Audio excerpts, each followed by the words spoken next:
the final race of this amazing 2022 Finetwork FIM JuniorGP World Championship is here at the Circuit Ricardo Tormo in Valencia, Spain. Often a treat, it has been a real spectacle. Right the way through the season, we've had new winners, new stars, emerging prospects, and riders booking their place on the 2023 Moto3 World Championship grid. 18 laps ahead of us for the final race of the season. We had a new race winner earlier on today in David Salvador, who beat Colin Vire in one of the closest races of all time in the class. The Circuit Ricardo Tormo in Valencia. So traditional that MotoGP and JuniorGP have their final races here at this majestic circuit. It's fantastic for fans. You can see all of the track from pretty much any point. And this is going to be a race where you're not going to want to miss any of the action. Kiko Giles here, Steve English alongside me. Steve, we are ready for the final race of the year. It seems like only yesterday we was there in Estoril making predictions about our title favourites, and I think we got most of them pretty much bang on. Yeah, I have to say we were bang on with our predictions. I'm not too sure majestic is a word that's been used to describe the Valencia circuit over the years. From a fan's perspective. But it is a track where we saw some great racing in this morning. Well, majestic action maybe. Let's take a look at what happened earlier on. Colin Vire got the whole shot from a pole position, his third one, but second place in the championship went begging for Shire Food in Asman. He lost that opportunity to fight it out until the checkered flag with a turn one crash. David Alonso was pushing and shoving his way through on Harrison Voigt. That was for third place, whilst the champion, who had already been crowned a couple of rounds ago, Jose Antonio Rueda, was in great form and tried to push his way through to the front. David Salvador looked good in fourth place, having been pushed back in the early stages, and he was now starting to come right the way through as Facundo Yambias was in contention, although not after this. Tucked the front to turn two in the closing stages. Yambias on the floor, but he's got another chance to do it again coming up very soon.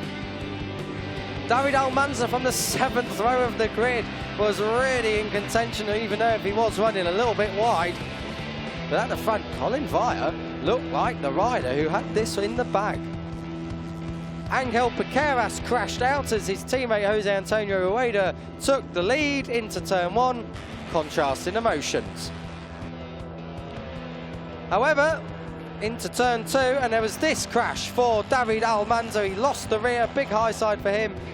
And then it all went down to the last corner. David Alonso got it all wrong, and he took himself out, almost took out Rueda, but it was a 38 of David Salvador who just, by 0.02 of a second, beat Colin Vire, the long-time race leader. At last, Salvador, after 4 other podiums in 2022, took his first win. He's already moving on to Moto3 World Championship action in 2023, having had a taste of it in 2022.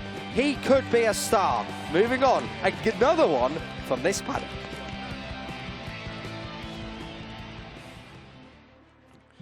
That was earlier. This is now, the temperatures are 24 degrees here, track temperature of 28 degrees, so perfect for racing. It's cloudy, but it's not going to rain. Rain has not been forecast for the entire weekend. It's been clean running right the way through. And here we are ready to go for the final time in 2022. As I said earlier, it seems like only yesterday we was welcoming out the grids for 2022 and learning about the new numbers, the new liveries of 2023, for 2022 at the start of the year. Now, this is a problem. Is that Rueda or is it Asman? It looks to me like it could be Shire Food in Asman. It isn't. It's Facundo Yambias, so I got that all wrong. But we had a yellow flag come up at turn 8. Now, we didn't know why, and it now is confirmed, Facundo Yambias. And you can see on the front end of that motorcycle, the screen is all cracked and the bike isn't going. Hand gestures and flapping arms around. We're not quite sure if he's going to make it to the grid, but that is a disaster for the Uruguayan rider, Steve. Yeah, Yambias isn't going anywhere right now, and that's going to be the end of his day, the end of his season, and that's a shame considering that he was so strong in the opening race and then had that crash. But we'll wait and see what the situation is going to be for the Estrella Galicia team. We know that Jose Antonio Rueda will start from the front row of the grid. It also looks like, and we haven't gotten a notification on this, but it also looks like David Alonso won't take the start, and we saw him have a very heavy crash at the end of race 1, so looks like he's out of action. This is Filippo Farioli. We spoke to him earlier on in the weekend, and I think it's time to get to know the Italian a little better. I'm Filippo Farioli, I'm 17 years old, I'm a rider of Aspar team, and this year for me was one of the best years that I do in the speed, because I started in 2017 with motocross, and after this it was my 4th year in the speed, so for me this was an incredible year with Aspar. We do a very good job. Now we try to finish the championship in the 2nd position, because we fight with David, Salvador and with the Sericudi Natman, so we try to do the best for finishing 2nd place. It was my first victory in the FIM JuniorGP. It was my home victory in Misano, and was very good. The feeling was amazing, because all the people near to me support me in this race for do the best and for do the best result. And after I give my 100%, I want to win, and after I win, so this was impressive and very good.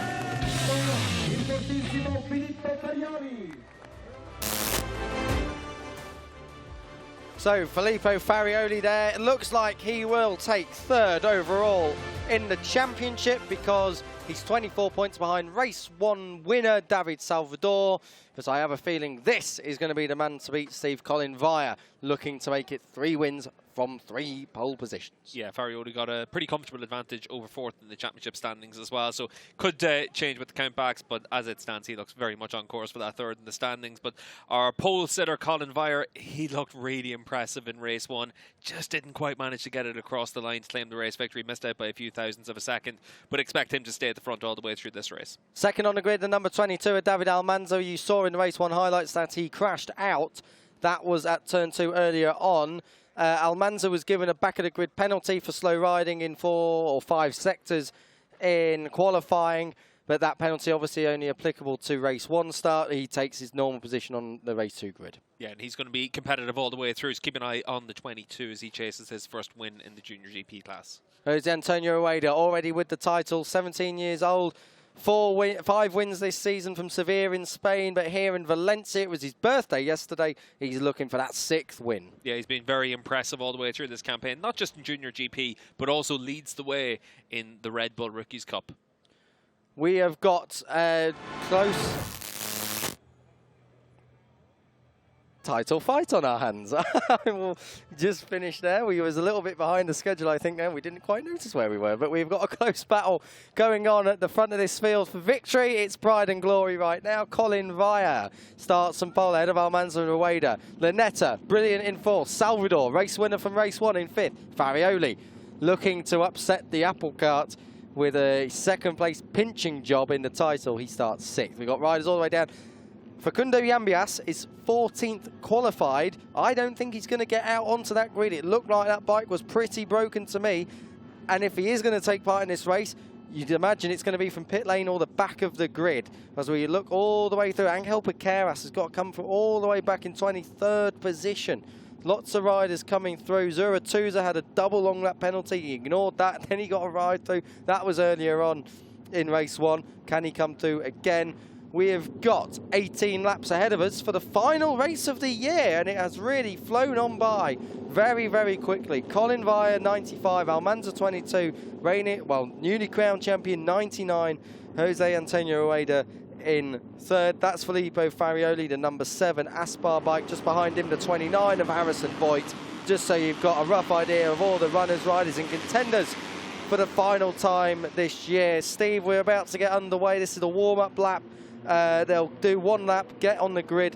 What are they looking for on a warm-up lap? Are they just trying to figure out track conditions? They shouldn't have changed too much, really, from earlier. I think they're mostly looking just not to get caught out like Yambias was on the run to the grid. But certainly for Colin Vire, the goal for him now is to pick up a race victory here to finish off his Junior GP campaign. Obviously still in contention for the Red Bull Rookies Cup as well here next week in Valencia. But for Colin Vire, he can still finish 4th in the championship standings as it is. That's probably about right for where he's been over the course of this season. Very fast, but a little bit inconsistent for him. The second half of the year has been very impressive. David Salvador finally, after 46 race starts, was able to claim his first race victory in the Junior GP class. He's going to be in the World Championship next year, so nice for him to be able to sign off his Junior GP career in a little bit of style. It's a bit cloudy here in Valencia, but don't worry about that. The weather isn't going to turn on us. It shouldn't do anyway. We're not expecting any rain. It doesn't look like it will. The clouds are a little bit darker on your screens, I think, than they really are in real life here. We saw a couple of crashes in the Moto2 race that's just been, especially around here, turn 10, 11. Why is that, Steve? Because of the heat in the tyres? Mostly it's just because the Moto2 bikes a lot more power underneath them. This section of the track can be a little bit tricky for them. The Moto3 bikes, that shouldn't be much of an issue. We didn't see it being a big concern in this morning's race. One thing to keep an eye on as well, David Alonso, the number 80 machine, he's not going to be out there in action in this race. He had a crash at the end of race 1, and the rider that has had such good form here in Valencia in the past isn't going to be able to finish his Junior GP season on track. So that's a big shame for David Alonso, the Aspar gas rider. Absolutely. Alonso, of course, was a winner here in Valencia earlier on in the year. It's been his only victory of the season, and he's certainly not going to add to it, as you say, Steve.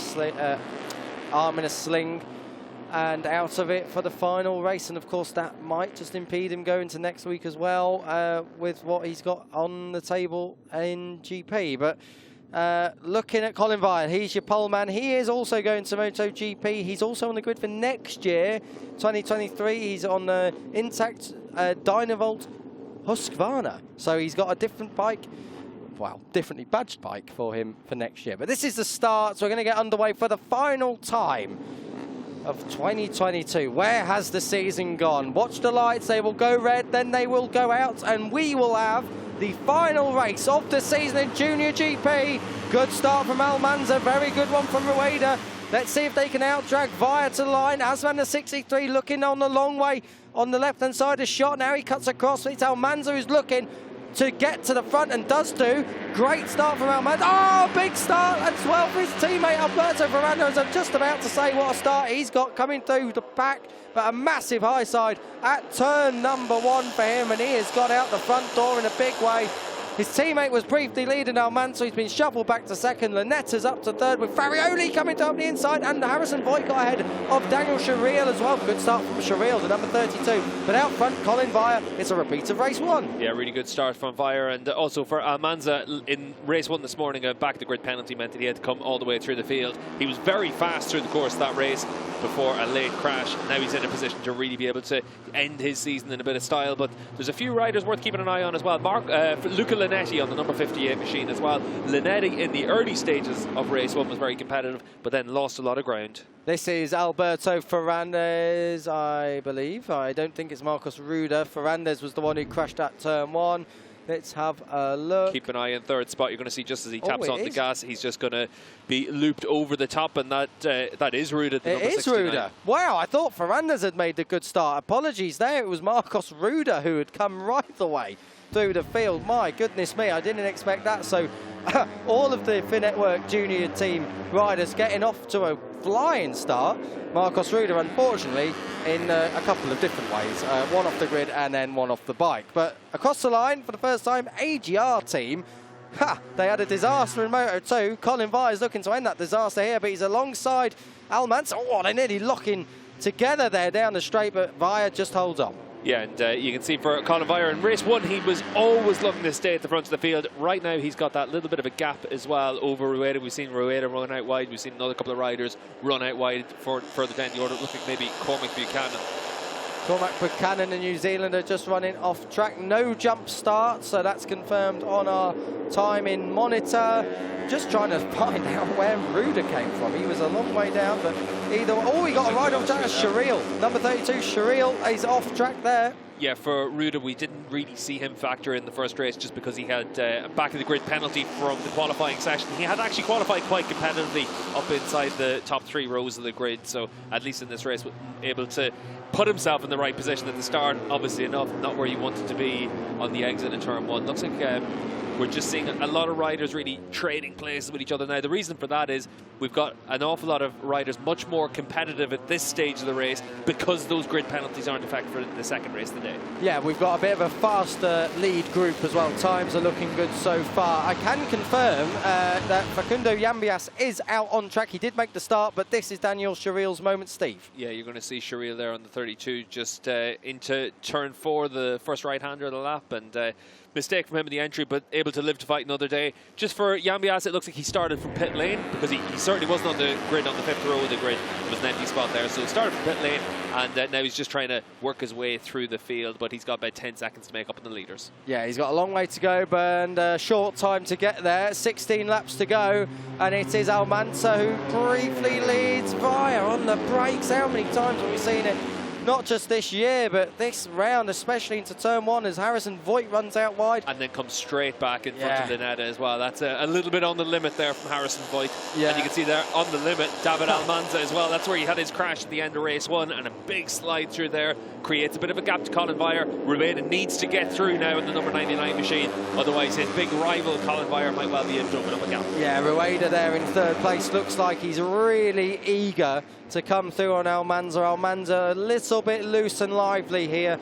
Maybe a bit too loose and lively for the likes of Rueda, who will fancy his chances at a race victory here. He's going to try and go with Vire just behind them. Rueda's going to make the move. Yes, into turn 8. Good move by Rueda. He's going to go wide though, and through comes Almanza again. That's for P2. A shaking ahead there for Rueda. He knows Rueda, but he's out a bit wide on the curbs as well. So Rueda, he's really pushing hard. You can see that Vire is so consistent, hitting his markers, so good at just holding that great race pace. We saw it in race 1. It was just in the end he got caught out. But behind that front 3, 29 Harrison Voigt looking to end his season with a podium. Then it's Linetta, Farioli, and Alberto Ferrandez. I got it wrong with the first lap, of course. He's still in this race ahead. David Salvador, race 1 winner. Shia Food and Asman coming through the field up into 9th place. Jacob Ralston, best we've seen of him all season, inside the top 10. As Farioli goes to 5th place ahead of Linetta. Yeah, this is the stage of the race where Linetta really needs to make sure he's able to stay in that lead group. We have seen him struggle at times this season where he's been in the top 5 but not quite able to come away with those podium finishes. So he's just trying to stay intact at this stage. Philip Ton on the Intact Junior GP team has gone down, it's saying at turn 11. Yeah, and you can see Ton here, and it's a big impact at 11 as well. It's out of turn 11, it's the high side. Hopefully he's okay as Rueda makes his way to the front.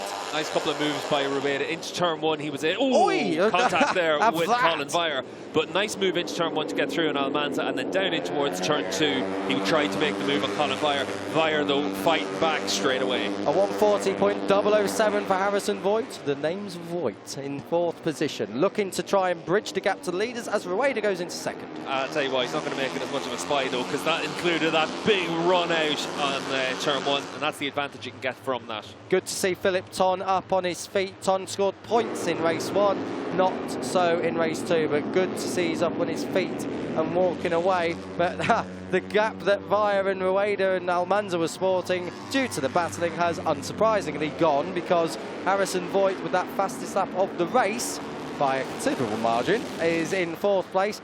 Then it's Linetta, then it's Farioli, and then it is the 54 Ferrandez. Ferrandez getting a great lesson from some of the best in this Junior GP class. Yeah, Ferrandez has done a good job considering at the start of the season he was expected to be a front runner in ETC. Didn't work out for him, but he's come in for the last 3 rounds here in the Junior GP class, and he's been impressive. He's done a really good job in the number 54 machine. Obviously, we've seen his teammate as well, Rueda, have his crash. Rueda, of course, a former front runner in the ETC. David Almanza has been at the front of the field all the way through this weekend as well. Talk us through this, Steve. This was the contact between Rueda and Vire. You can see here for Colin Vire, he's just making sure that he's coming through the left-hander at turn 3. He's not going to be shy about that. And speaking to our Dutch colleague Everett Slagger about him as well, Slagger's been saying that for all the Dutch fans, they really think that Colin Vire is that next rider to come through. He's going to get the chance next year in the World Championship, and that's something that's been talked about for a few years really back in Holland, about a rider that they think has a very exciting future. As we see on screen there, back to the race, 4th place for Farioli. He's just got ahead of Harrison Voigt. We saw this in race 1. Harrison Voigt there at the start. Rueda makes that move into 2nd on Almanza, but we saw in race 1 earlier, Voigt's there at the start and he just starts dropping off. We said earlier that Paolo Simoncelli is here, the team owner of the SIG 58 Squadra Corsa team. He's here this weekend watching his team in action and watching Voigt try and get that first podium of his career and of his season. Of course, came back from horrendous injuries last year after a crash at Portimao, but he is back in the top 5 here this year and looking good at the moment so far. Just looking at the times as well, probably the fastest rider on the racetrack right now is Yambias on the number 94 machine. He's faster than the race leaders, but he's got so much ground to make up that he's just trying to see if he can get himself back into the points paying position. So he's managed to pick off quite a few riders in front of him, and he's just in the lower end of the around about 20th position right now. He was 10 seconds back a few laps ago. He's still only 10 seconds back, but the thing is, he's not making time on the leaders. He's only making time on those ahead of him. So Facundo Yambias are really a story of what could have been. Meanwhile, at the front, I think we're going to see coming through, Rueda, yeah, Vaya moves out of the way that time. I think Rueda was going to give him a portion back after that last misdemeanor. The two came together at turn 3. Vaya looking to come back through on Rueda, does so at turn 2. Will Rueda be able to cut under him? Let's see if he repays. This is up into turn 3, so where the contact was last time. It's very close. It was nearly contact this time, the other way around. Farioli looking on the inside of Almanza, can't do it. Rueda's hit the front now.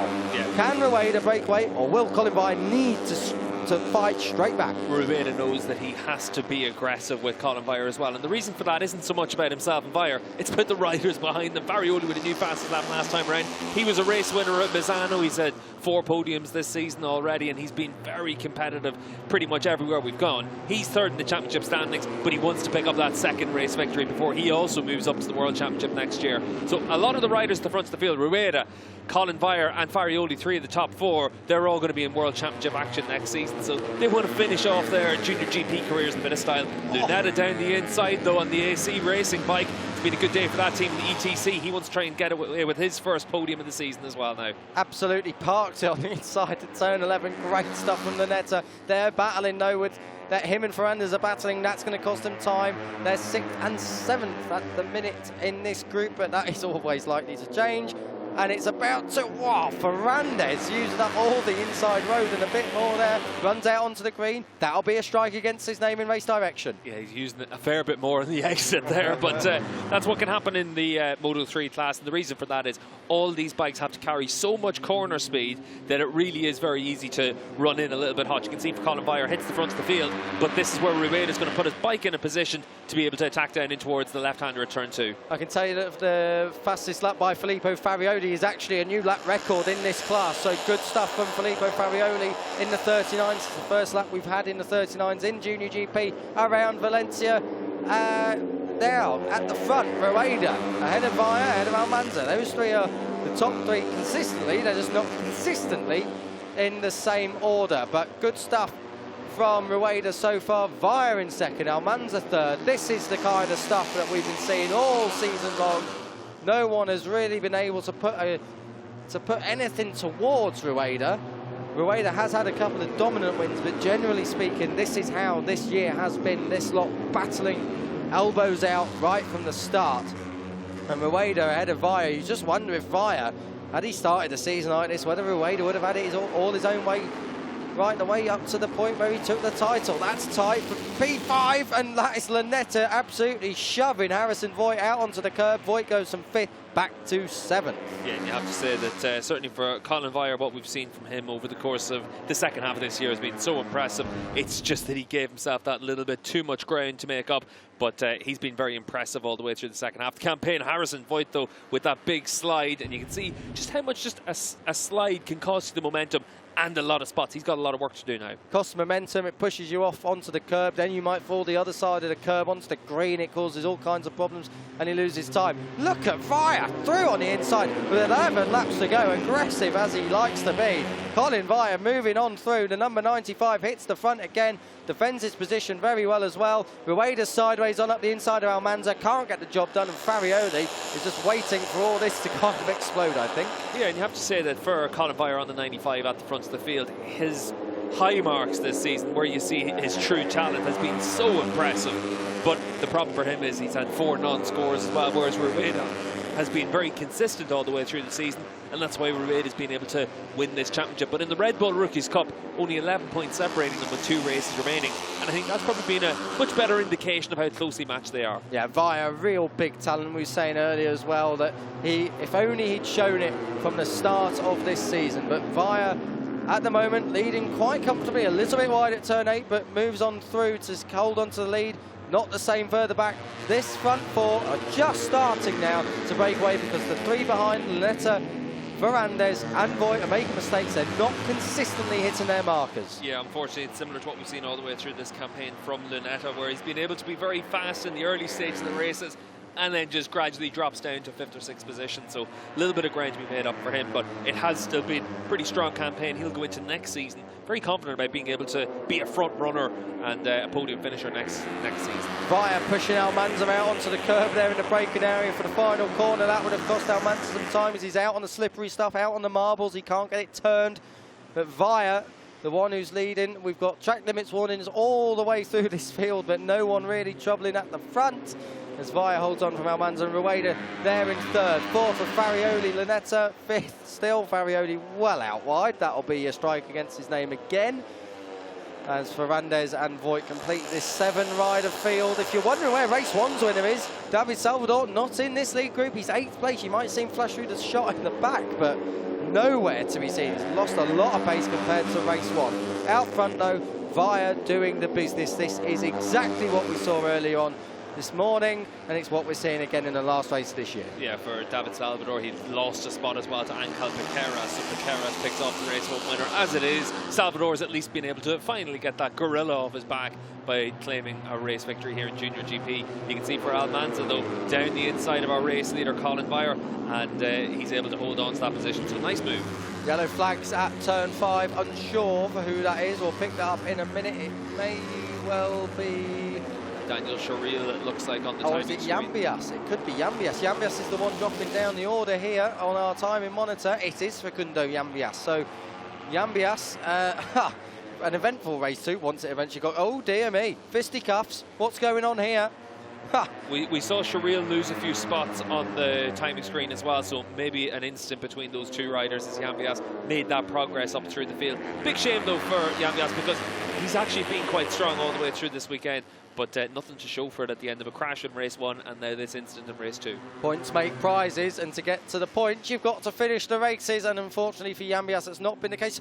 Oh, Vire and Almanza really close. They really, they're leaning on each other through turn 1. That could have been really nasty going down there if they tangled. Rueda takes full profit of that. Almanza looking to lead the race up the inside, gets the job done.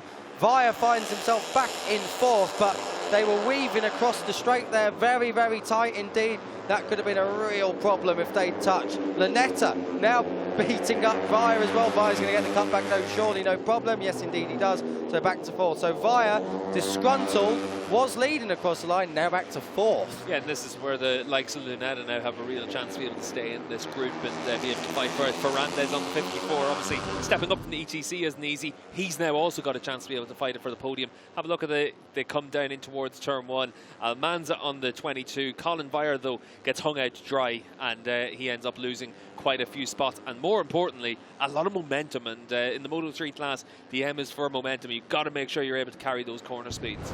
Yeah, and the other thing to point out there will be that as Rueda makes a mistake and allows Farioli to slip on through, so good move that from Farioli. Rueda's on the outside, he's not going to be able to sort that out. The thing to point out there as well in that replay is Almanza's not moving across to block Vire. He's moving across to take the racing line and try and keep it as normal as possible through turn 1, so he doesn't lose momentum. Almanza though with a good gap at the moment over Farioli as Lunetta moves through. That is into 3rd place, so Lunetta from 5th to 3rd. Really having a good ride, probably the best we've seen of him all year. What's key for Almanza, the number 22, is he came from the 7th row of the grid in race 1, so we know he's got the pace to come through the field. That also probably means he's got the pace to be able to stay at the front of the field if he can break away by half a second or a second, but very difficult to do that in the Moto3 class. This is one of the few tracks where you can do that, but you need everyone else to be fighting with each other. That's what's happening behind him now, so maybe for Almanza and Farioli, they'll view this as being an opportunity to just edge away. Farioli, he's just been given a track limits warning. We saw obviously in race 1, he had a lot of excursions and he had a long lap penalty, so he's on the limit for that now as well, and we're only just past half race distance, so he needs to be very careful. Farioli in second, the rider we're talking about. The other rider to get a track limits warning is the 54. That is Alberto Ferrandez in 6th position, the second of the 2 purple bikes in the picture. You can just see it buried under the 58 of Lunetta as they come into turn 8 now. Good stuff this from Almanza, considering his disaster in race 1 when he high-sided out. He's looking very, very good with 8 laps to go to sign off 2022 in style. Farioli's wanting to change that. Colin Vire in the unfamiliar territory of not in the top 3 throughout the race as the Yaspar junior team watch on. If you're wondering where Colombia's David Alonso is out. His arm was in a sling after that massive crash in race 1, which cost him a podium and potentially a victory.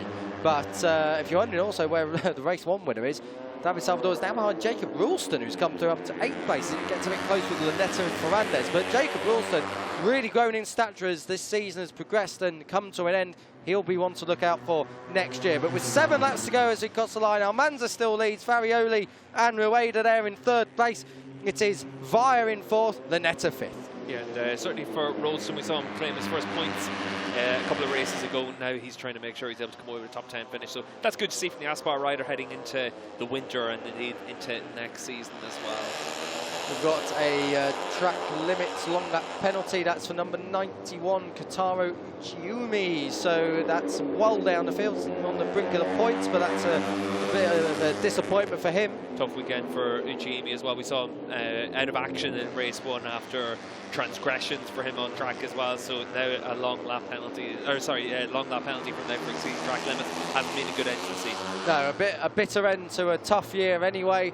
But he'll be back next year, hopefully, to improve. But back at the front, it's status quo. There's nothing really to shout about for once in Junior GP. It's Almanza leading comfortably from the front, but you just do get the feeling this is all going to be gloves off in the last few laps. 7 to go, no one's going to be making daft moves. As I say that, Colin Vire runs it right up the inside, and Netta's trying to do it as well. Rueda, but not a daft move, good move that, carrying the speed from turn 10 into 11, getting the job done. Yeah, and he's able to hold that tight line, and Rueda knows that you've still got a third of the race left, so no point getting yourself too excited at this stage. You've got to just make sure that you're able to stay in the fight and give yourself that chance. A good move as well there at turn 11, because it doesn't really cost you any time. Luca Lunetta's not interested in costing Rueda time as he shoves him wide at turn 14 onto the straight. So Lunetta, the number 58, moving on through here. That would be something special if he was able to get on the podium, maybe deliver a first win in the class for himself and the team as Farioli moves on into the lead, takes Almanza's line at turn 1 and gets the job done. Almanza will have to go the long way because Farioli's defending into turn 2. Vire in 3rd, Lunetta 4th. This is the best we've seen of the number 58 Luca Lunetta all year. That looked close for 5th place. It was between Ferrandez and Voigt. Well, it's at the back of this group now. Rueda, your champion for this year, has just not got an answer at the moment. He's a second behind the race leader, Rueda, back in 7th place. That 6th win is not going to happen from there. Yeah, and it hasn't been exactly going according to plan for Rueda over the course of this weekend so far, but still on the 99, in touch. But with 5.5 laps to go, he knows he needs to be making his places now, because you've got to make sure at this stage of the race that you're up inside those top 4 or 5 spots, just so that if something happens in front, that you're able to make sure you can jump with the race leaders. Farioli, though, super impressive all the way through this weekend. Came to the 7th row of the grid to finish on the podium in race 1, and then obviously without the grid penalty, able to start in the 2nd row of the grid for this race, and he's been right up there all the way through. The number 7 looks good. He's going to be in World Championship action next weekend, making his debut in the Moto3 Championship, and then next season he's going to be on a Tech 12 bike as well, so he's got a lot to look forward to, but wants to sign off his campaign now with that race victory. Lunetta moving through into 3rd place now, ahead of Colin Vire. I tell you something, Lunetta has looked very strong in that final sector. If he's in a position to attack for a career first win on the last lap, that would be something just special, especially with his line he's taking there. And into turn 1, because he just let the brakes off and pushes Colin Vire out. And if you're doing that to Colin Vire there at turn 1, oh! Collision! Vire collided there with the rear wheel as they came across the line into out of turn 1 into turn 2. Vire clipping Lunetta. Well, there is absolutely no way that is going anywhere. I'm sure the handlebars will be snapped off there. That was a big crash, and he is so lucky that the bike put itself down and didn't lock up. So Vire, his season ending in bitter disappointment. What happened? And this is what I mean about Rueda. You've got to be able to put yourself in a position that you don't lose time if there's an incident in front of you. As it is, it looks there like Vire and the other rider just come a little bit too close to one another, and Vire's the one that gets caught out. At least he's able to walk away from that because he's still got a Red Bull Rookies Cup to win next weekend as well. But that's a shame for Colin Vire. He's been very impressive all the way through this season, just hasn't been consistent. He's had too many non-scores. I think that kind of encapsulates the season he's had so far. Oh, Lunetta on the brakes. Well, we were saying halfway through that if Lunetta's outbraking Vire into turn 1, he's something a bit special. Luca Lunetta is more than something a bit special. He's quite special, especially in the braking area. As we come through the final couple of corners, this is turn 13 into turn 14. On the brakes, no one able to get near the 58, but it is Almanza who's leading.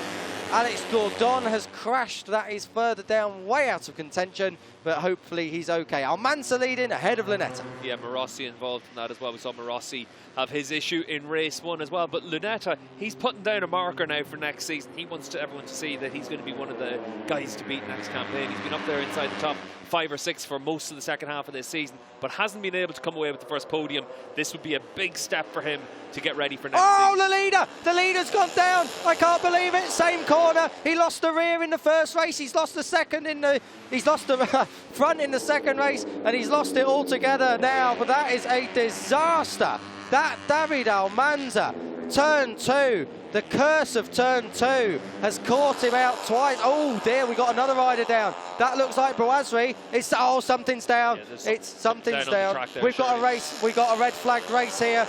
We're past 2/3 race distance though, so that will be the race finished. It's going to be Farioli that's going to take the race victory, but Lunetta is going to get that first podium finish, so good end to the season for him. Fernandez though jumped onto a Moto 3 bike for the first time, having been on an ETC bike at the start of the season. Rostrum. He should be on the podium as well. Yeah, Alex Gordon, I just wonder if that is the reason for the red flag. Maybe he had some fluid going down on the track and he's gone down on his own spillage. I'm not sure. Raman Forcada looking on, Nico Tirol looking on, but that is, by our calculations here in the commentary box, definitely over 2/3 race distance. 2/3 would be 12 laps. We're on lap 14. We had 4 to go, so for me that is all done and dusted. But Filippo Farioli with a second victory, and that is, talk about bad timing for David Almanza. That is very unfortunate indeed. He had that, well, I won't say wrapped up, but he definitely had something to show for what had been a stunning weekend so far. Ferrandez is over the moon, so it's going to be elation and dejection on the Finetwork junior team garage. But that is a disaster for Almanza, who in race 1 lost the front, and then in race 1 lost the rear, in race 2 lost the front, but I lost the front, it looks like on fluid. I don't want to say if it's oil or coolant or something is down on the track. So we're looking out the commentary box window over towards turn 2. Nothing that we can see here that has been too difficult to clear, but not the way that we want to end the 2022 Junior GP season. This is what happened then. So this is, I can't believe it will be from this because the bike goes onto the grass, but there is, that's the replay of the crash with Vire. And then here we've got Gordon, and we've got one of the, that's Alessandro Morossi's bike being wheeled away. And I just wonder if that's the culprit. And then we come here a lap later with the race leaders. David Almanza's down. And then we have the red flag. And obviously I believe we lost someone else in all of that. It may have been Sharil or Bouazri. But either way, disaster. Luca Lanetta is going to be in pieces over this. That's an emotional first podium. What a day for the AC. What a day for the AC Racing team. Guido Pini in the European Talent Cup race, taking honours, and not just taking honours, taking the title, taking second place, taking the title. And now a second place in a career first podium for Luca Lanetta. And we know he's good here. We've seen him shine here before, of course, earlier in the year. Valencia race earlier in the year when he qualified on the front row of the grid, the middle of the front row in second position. So a very fine performance indeed for Lanetta. Filippo Farioli looks a little bit confused or angry. Maybe has he lost?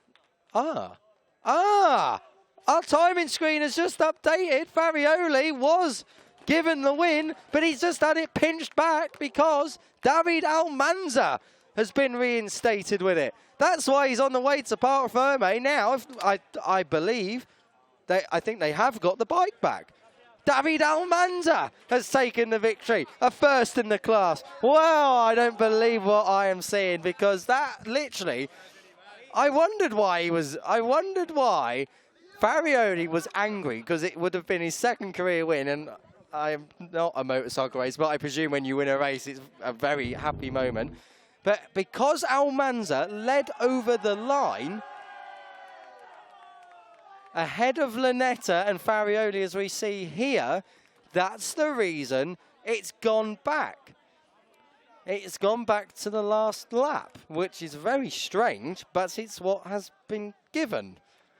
Unbelievable. So David Almanza stepping up to Junior GP in 2022 and signing off with a first top 10 qualifying, which put him on the front row in second, and now a first win.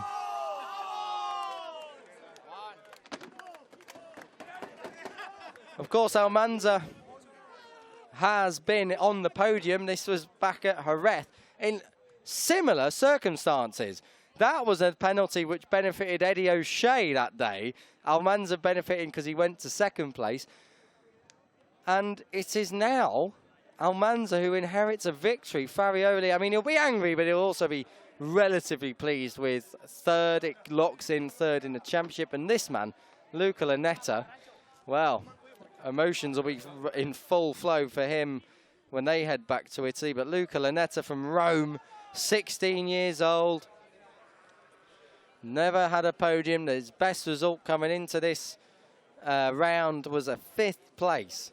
And he looked good there, maybe to go on to more than a win. But it was more than a podium. It could have been a win. Shout out in 4th place, Alberto Ferrandez. We thought he was going to inherit the podium. His teammate has inherited the podium. So, as I said earlier, contrasting emotions, elation and dejection in the Mir team camp. And now it's the other way around. There'll be one side of the garage a bit sad and the other team, the other side, over the moon. But fantastic drama in the closing stages, even if it wasn't the showdown that we wanted. So, the timing screens now. Almanza winner, ahead of Lanetta, Farioli, Ferrandez and Voigt. That's your top 5. Fantastic stuff from Harrison Voigt. He was right there all the way through this race, and he looked very, very good indeed. It's his best result of the season. And let me just check. Of his career, his previous best was 6th. That was achieved earlier on. So Harrison Voigt with a career best 5th. Jose Antonio Rueda, well, what about that? Down in 6th place. That is not how he wanted to end his season at all, but he does move on anyway to the Moto3 World Championship. But 6th is the worst results he'll have had. David Salvador, the highs and lows of racing. Well, race 1 winner, only 7th in race 2. Angel Piqueras, he crashed in race 1, but does get to the finish here in race 2. It's time to hear from the race winner. Ha! This is a shock. David Almanza's with Steve. David Almanza, a crazy end to the race, but your first win in Junior GP. Yes, it's a very good race. I crashed in the red flag, and wow, I am very, very happy. And thank you to my team, to my manager, Alonso Lopez, José Starlich. Thank you all. And in Spanish as well, David? Wow, pues ha sido una carrera muy luchada, muy buena. Lo he dado todo. Hemos estado trabajando desde el jueves en solitario para prepararnos a este tipo de carreras. Y bueno, he tenido mucha suerte porque me he caído en la bandera roja. Y bueno, pues quiero agradecerle esta carrera a todo mi equipo, a Alonso, a José y también a mi pueblo, porque estos días han sido días de luto por la noticia que se ha dado. Pero bueno, muchísimas gracias a todos. Thanks, David. What a way to end the 2022 Junior GP season, and I'm going to tell you now, we've got more drama coming. Wait for it. This was in the race. Marcos Ruda with a massive high side. He'd come through from the third row, so amazing start from him, but out before the first sector. Collision with Rueda and Via, getting their elbows out. That was early on in the race, so it was gloves off right from the start. Almanza, the number 22, in third. Filippo Farioli was right in the mix as well. Jose Antonio Rueda, despite in the end finishing off the rostrum, was leading at different points.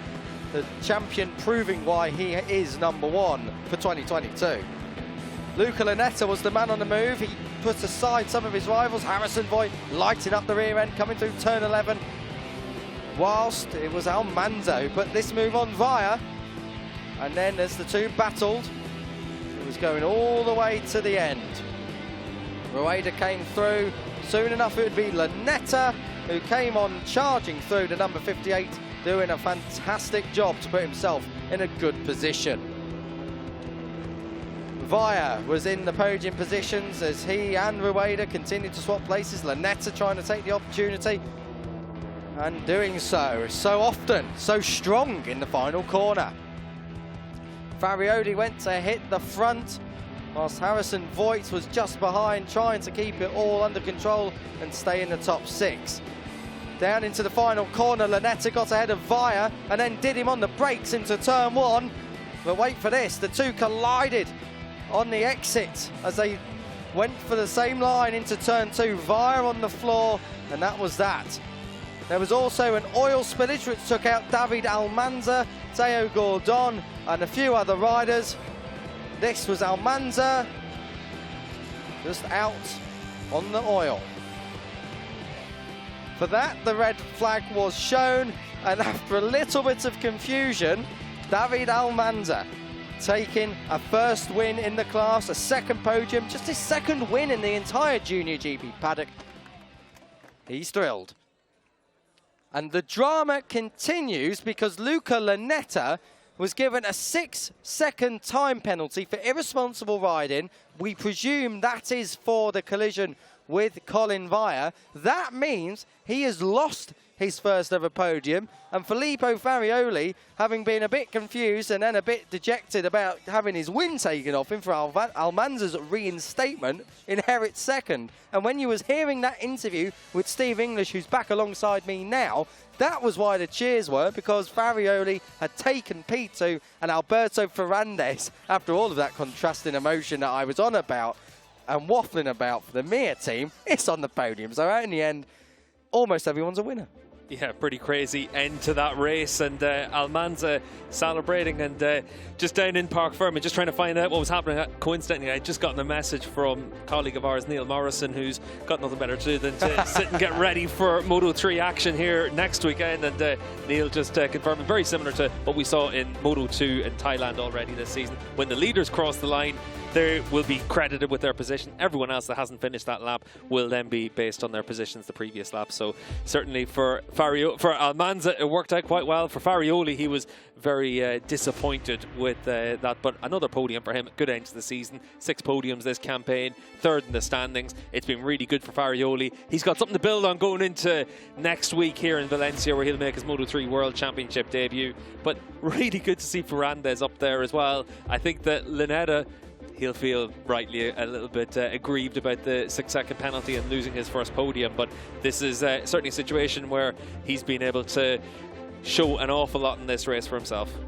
What a race. As you can see, David Almanza taking the victory in one of the strangest ways possible. Just when you think you've seen it all in Junior GP, of course there's a surprise. This is the podium ceremony. So David Almanza, the race winner, but we're going to get the top three. Alberto Ferrandez, his teammate, should be the first one to come out. But I can see Filippo Farioli on the side. That's because he's second. Okay, just to double check, I've not gone mad. But Farioli will be second. Ferrandez will be the first one out. Don't try and use a Moto 3 class race in the Junior GP as proof that you're not going mad, Kiko. There's a fair bit happened in this action, but 1-3 for the Finetwork Mir team, and they're going to be really pleased with that, obviously. Very good stuff indeed. Look at the celebrations for Ferrandez. That's a first rostrum in Junior GP. Fantastic for him. Farioli in the end can crack a smile, even though it's not a race win.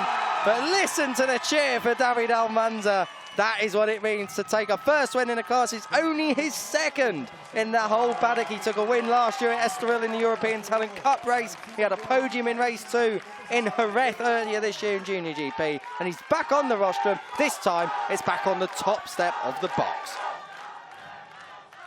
Crowd and the fans and the team all supporting Almanza then as the trophies are handed out. FIM Deputy President Ignacio Verneda is the first one to hand it out to the team.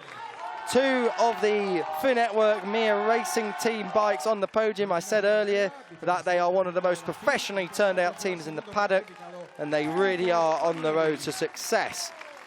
Second, Filippo Farioli. Well, he'll take second, I think. It's a solid third overall in the championship. But the winner is David Almanza. Just making sure he's got 2 hands on that trophy. You don't want to drop it. That is for certain. We've seen Toprak Razgatlioglu do a fair bit of that over in the World Superbike. And another year of free internet and data, I believe it is. But either way, plenty to celebrate for David Almanza. That's why we go racing. That's why we go racing.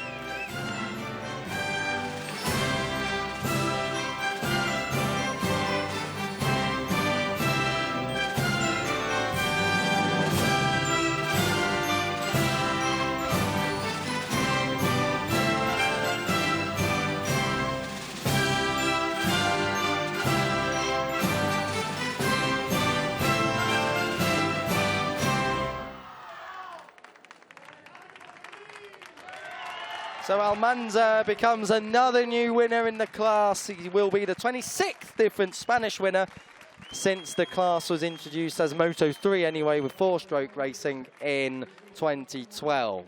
I think it's lemonade in the bottles. Obviously it's unbranded, but I believe it is lemonade, and they will probably get each other absolutely soaked with that. But fantastic stuff. Now time for a quick picture. David Almanza only small compared to Filippo Farioli in second. Yeah, and for Almanza, it puts him up to about 7th in the championship standings as well. So a good end to the season for him. And again, another rider that's got that momentum going into next year. Keep an eye on Almanza, keep an eye on Linetta. But I think especially Alberto Ferrandez, a rider that came in expecting to be a front runner in the ETC, finishes off his campaign as a podium finisher in the Junior GP class.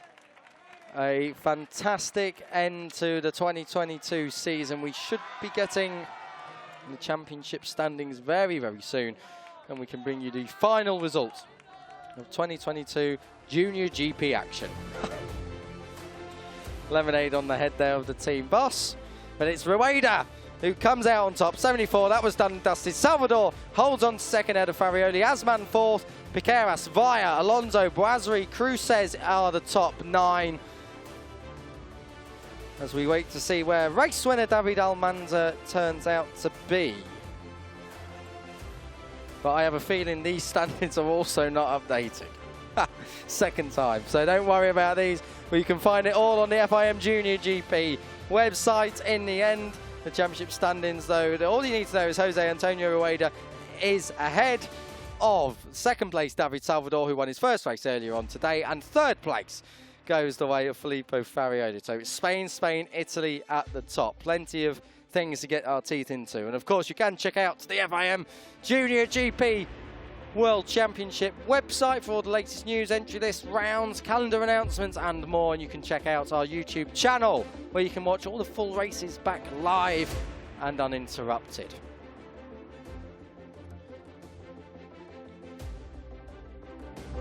'22 has been amazing, and I want to thank some colleagues here: Elliot York, Liam Hodgins, Jack Gorse, Tristan Finocchiaro, Steve English alongside myself, Kiko Giles. We brought you the action of another record-breaking year for Junior GP. It's been a pleasure to have you, and 2022 now comes to a close. 2023 is loading. We'll be back bigger, better and stronger next year, but let's look back on our history. 25 years of creating champions. It's been a roller coaster, but my goodness, it's been worth it. Goodbye for now.